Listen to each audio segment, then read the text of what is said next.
Isang gabing puno ng kilabot at kababalaghan.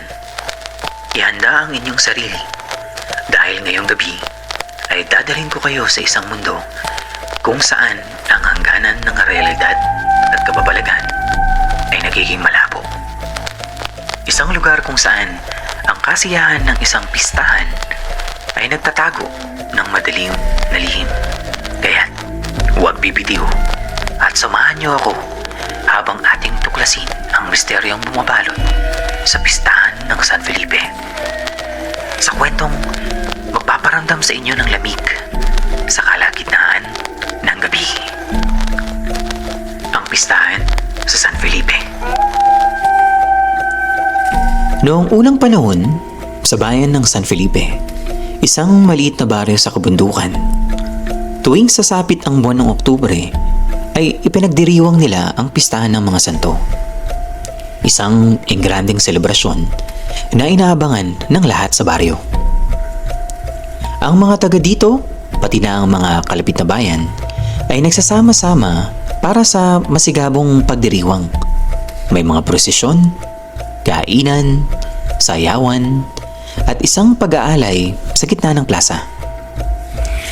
Ang pistang ito ay nagmula pa sa matatandang tradisyon na sinasabing nag-aalay ang mga tao ng pagkain at sayaw para mapayapa ang mga espiritu ng mga ninuno at maiwasan ang sakuna. Ngunit sa likod ng kanilang kasiyahan, may kasaysayang tinatago ang mga matatanda na hindi nila isinisiwalat sa mga bagong saling lahi. Ayon sa alamat, bawat 3 taon, ang pistahan ng mga santo ay isang selebrasyong may dalang panganib. Sina Marco at Tess, isang magkasintahan mula sa lungsod, ay nagpasya na sumali sa pistahan upang makaranas ng masayang pagdiriwang sa baryo. Narinig nila ang tungkol sa masasarap na pagkain, magagarbong kasuotan, at ang mga masasayang sayawan ng plaza. Ngunit hindi nila alam ang tunay na dahilan kung bakit ang pistahan ay itinuturing na espesyal ng mga taga San Felipe. Pagdating nila sa baryo, napansin nilang kakaibang kapaligiran. Masyadong tahimik, na para bang ang hangin mismo ay nagbabantay sa kanila. Ngunit sa plaza, masigla, puno ng mga palamuti, at musika ang bawat sulok. Sinalubong sila ng mga matatanda at pinatuloy sa kanilang mga munting bahay. Nagsimula ang pistahan nang may parada sa mga santo sa paligid ng plaza. Napansin ni Marco na kakaiba ang mga mukha ng santo, parang nakakatakot. May mga anyong hindi pamilyar sa kanya. Ngunit sinabi naman ni Tess na bahagi lamang ito ng tradisyon, kaya ipinagkibit-balikat na lamang niya ang kanyang nararamdaman. Habang papalalim na ang gabi, inanyayahan ang lahat na magtipon-tipon sa gitna ng plaza para sa formal na seremonya ng kapistahan. May mga alituntuning ipinapaliwanag ang mga matatanda. Bawal lumingon kapag may narinig na kakaibang tunog. Bawal sumali sa sayawan kapag hindi ka inanyayahan. At bawal sumunod sa anino sa gabi. Ang mga patakaran ay tila nakakapanibago. Ngunit sumunod na lamang ang lahat. Habang patuloy ang sayawan, napansin ni Marco ang isang babae na nakatayo sa dulo ng plaza. Maputla ang kanyang balat at nakasuot siya ng lumang damit na tila nagmula pa sa panahon ng Kastila. Wala siyang imik, ngunit sa tuwing tinitingnan siya ni Marco, may kakaibang nararamdaman siyang kaba. Sinabihan siya ni Tess na huwag nang intindihin ang babae dahil baka isa lamang ito sa mga taga-baryo. Ngunit hindi mapigilan ni Marco ang tumingin sa kanya. Habang lumalalim ang gabi, nagsimula ng magkalat ang mga tao sa paligid ng plaza. Kumain ng masasarap na putahing inihain sa gitna ng bayan. Ang bawat isa ay masaya at tila walang iniintindi.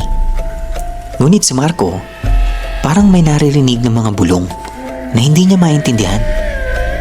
mga bulong na bumibigkas na mga salitang tila sinauna at hindi pamilyar.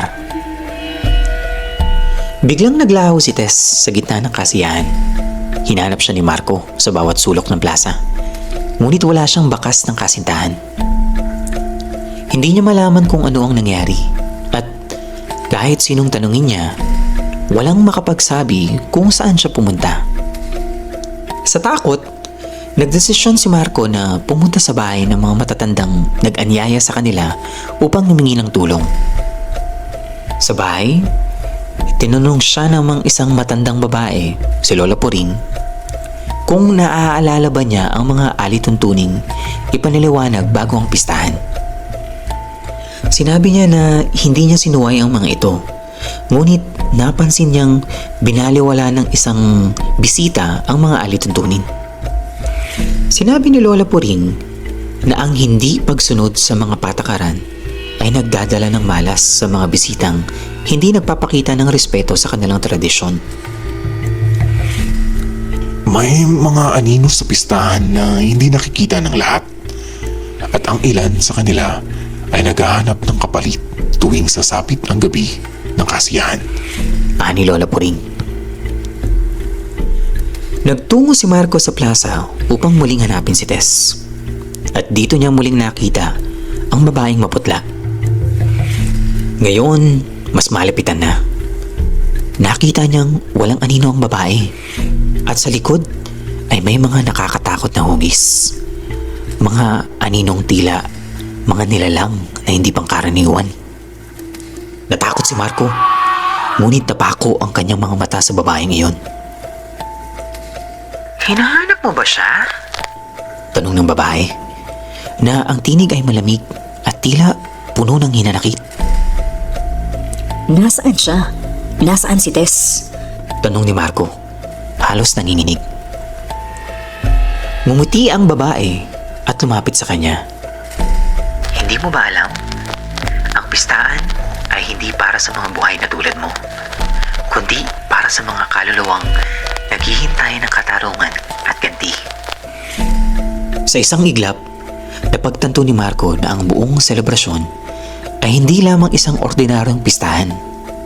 Ang mga santo, ang mga sayawan, at ang mga pagkain, lahat ng iyon ay inaalay sa mga kaluluwa ng mga namatay sa baryo noong unang panahon ng digmaan. Ang mga kaluluwang naiwan sa ilalim ng mga bundok at napagkaitan ng hustisya. Sa paglalim ng gabi, lalong dumami ang mga anino sa plaza. Sila ay tila mga tauhan mula sa ibang mundo at bawat isa sa kanila ay may sinisingil na tao mula sa mga dumalo. Ang mga bisitang hindi sumunod sa alituntunin ay unti-unting naglaho at ang mga tunog ng kanilang halakhak at kasiyahan ay napapalitan ng mga hikbi at sigaw ng takot. Napagtanto ni Marco na ang babaeng nakikita niya ay si Teresa. Isang dating kasintahan ng isang Kastilang sundalo na pinatay ng kanyang sariling nobyo sa baryo. Mula noon, ang kaluluwa niya at ang iba pang mga napaslang ay nananatiling bihag sa baryo. Naghihintay ng tamang panahon upang makapaghiganti. Si Tess, nasaan siya? Halos pabulong na tanong ni Marco. Hawak ang kanyang dibdib na punong-puno ng takot. Ang katawan niya ay nariyan pa sa paligid, ngunit ang kaluluwa niya ay kasama na namin. Sagot ni Teresa, na ngayoy unti-unti nang nagbabago ang anyo. Nagiging mas maputi, mas malamig, at mas nakakatakot. Sa kabila ng kanyang takot, tumakbo si Marco palabas ng plaza. Narinig niya ang tawag ni Tess sa kanyang pandinig. Ngunit ang boses nito ay tila napakahina at parang nawawala sa hangin. Sinubukan niyang makalayo, ngunit bawat takbang niya ay nararamdaman niya ang mga mata ng mga espiritu ay nakasunod sa kanya. Nang nakarating siya sa hangganan ng baryo, isang matandang lalaki ang nag-abot sa kanya ng isang panyo na may mantsa ng dugo at mga bulong na tila hindi niya maintindihan. Dalhin mo ito at umalis na sa lugar na ito. Ang sumpa ng pistahan ay hindi mo na matatakasan kapag natapos na ang gabi. Sa huling pagkakataon, tumungo si Marco sa plaza. Nakita niya si Tess na nakatayo kasama ng iba pang mga espiritu. Nakangiti, ngunit ang kanyang mga mata ay tila blanco. Ang buong plaza ay nagmistulang isang malawak na pook ng mga kaluluwa. Mga bisitang hindi na nakabalik sa kanilang mga tahanan matapos lumabag sa mga patakaran ng pistahan. Tumakbo si Marco pababa ng bundok.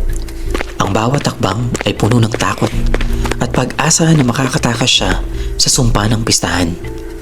Ngunit sa kanyang paglingon, napansin niya na ang kanyang sariling anino ay wala na. At ang kanyang hininga ay bumibigat.